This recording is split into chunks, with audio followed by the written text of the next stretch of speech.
Hey guys, my name is Josh, and I wanted to tell you about a little project we're working on. I work for a church called Ben Naz, and we're throwing a huge lock-in party for the youth on New Year's Eve. And so we're doing a Star Wars theme, and we decided that it would be cool to build a massive Imperial Star Destroyer.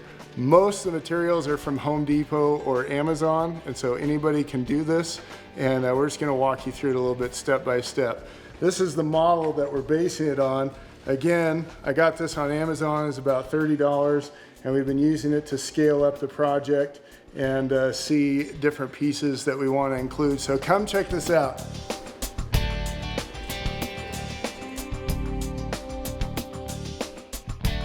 So here it is. This is what we've got so far.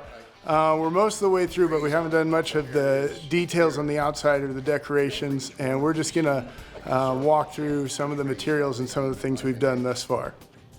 So this is my friend Glenn. He's been kind of the brains behind the whole project, and so he's going to help explain some of the things we've done here. Well, for the main structure, we have an R15 foam, 3-inch, that's used for the main structure of the spaceship. The top and bottom shields are an R10 foil foam that's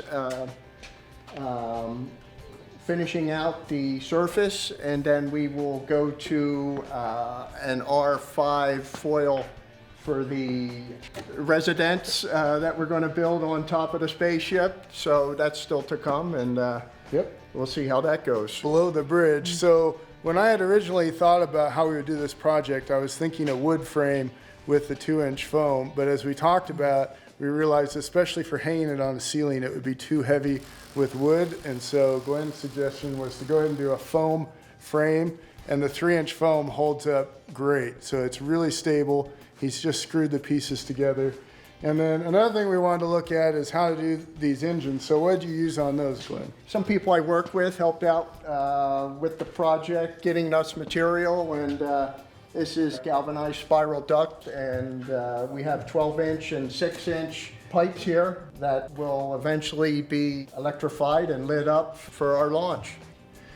So as you can see, this is the back panel, and we're just attaching these HVAC tubes with some spray foam. And what we're gonna do eventually is put a little barrier around the edge that will cover up all that foam area. And this will be taken off around the outside, so it'll just look like a clean thrusters on the back. So one of the things we had to figure out is how to make the thrusters glow. This actually has a battery-powered light that lights up in blue. And so to do this for the main ship, I just got some blue LED strips, again off Amazon. It takes 2 of these. We figured to fill all of these, but we're gonna punch holes in the side and run this throughout so that we can plug it in and it'll look like the thrusters are going full bore.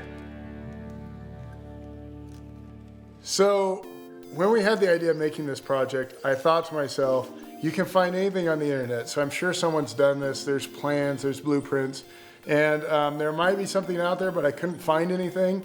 And so I got this model, and we basically used this to scale the whole project. We didn't do it off a blueprint or anything like that. We just took the measurements and blew them up into feet. And so we've got some pictures here of how the frame looked when it started. And as you can see, we put together 2 sheets of 3-inch and created the triangular pieces that would support the rest of the foam shell. Started taking the paneling, and what did you do here as you were cutting it? Well, we basically used the model and figured out all the angles and scaled everything 12:1. This is all a 12.5-degree angle, top and bottom. So then we start connecting these panels.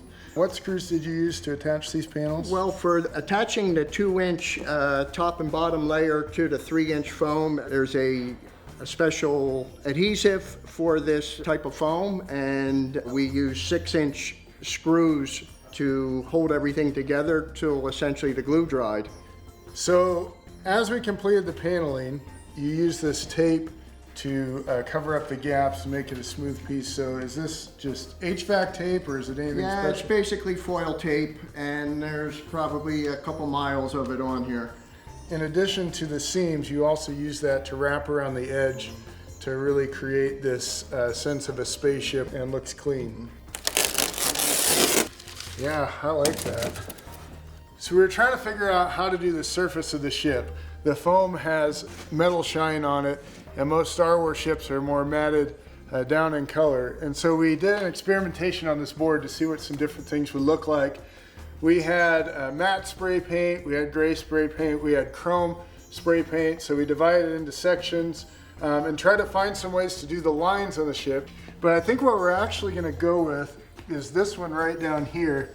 If you can see, this is the tape and then sprayed over, and then the tape is pulled off, and so the shiny part shines through.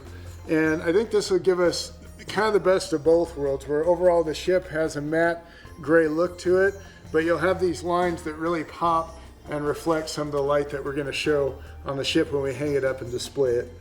So this is my friend Isaac. He's also been helping us on the project. And so we need to look at how to make the turrets on the front. When the project is finished, we're actually going to have laser shooting and sounds of lasers. So this was an important piece. And he's going to talk a little bit about how we figured this out. Yeah, so to get our turrets, we ordered like a few dozen of these plastic tanks. And we took the turrets off, and we're going to place these on like circular half-inch foam platforms and have them spray painted the same color as the whole ship. So they're going to look very nice.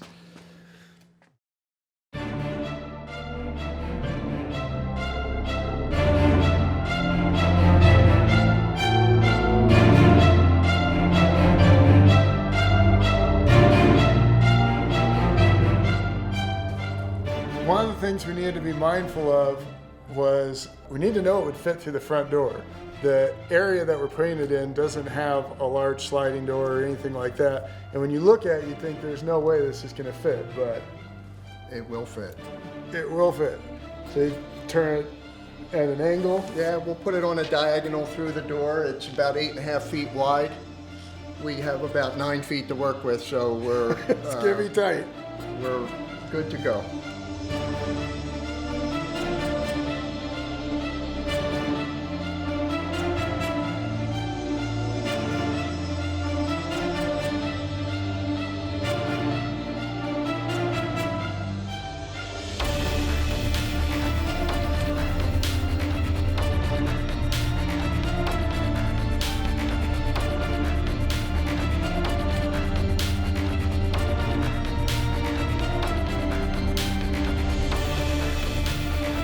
So now we got the Star Destroyer in the foyer, and come on in and we can see how it looks.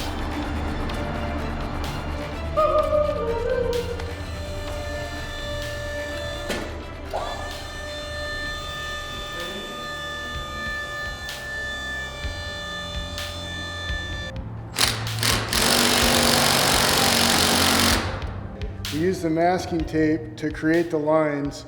And with the paint, I just took an old gallon of paint that was a little darker white, took it to the hardware store and asked them to color it cement color.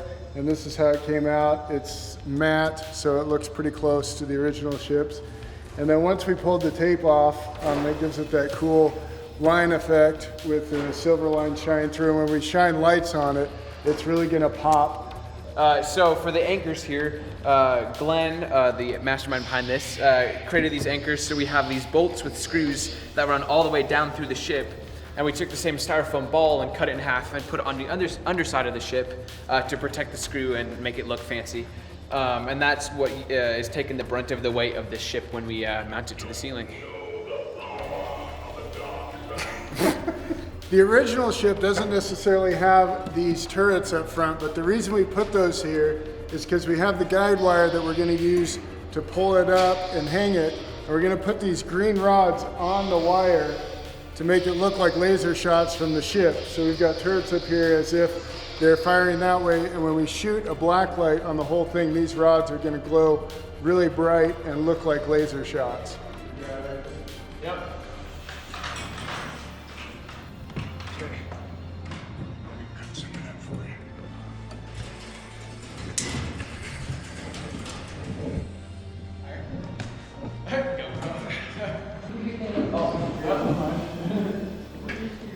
Can you go any higher? Yeah.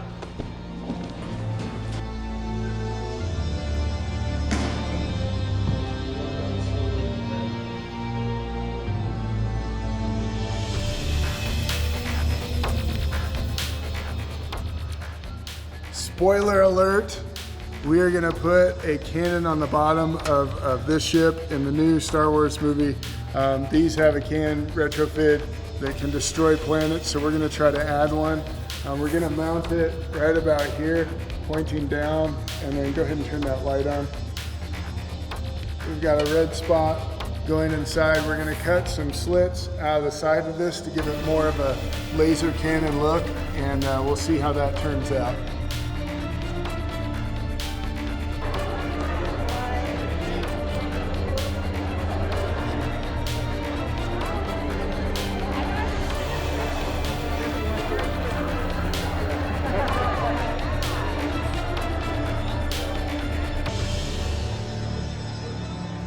Is the noise overpowering?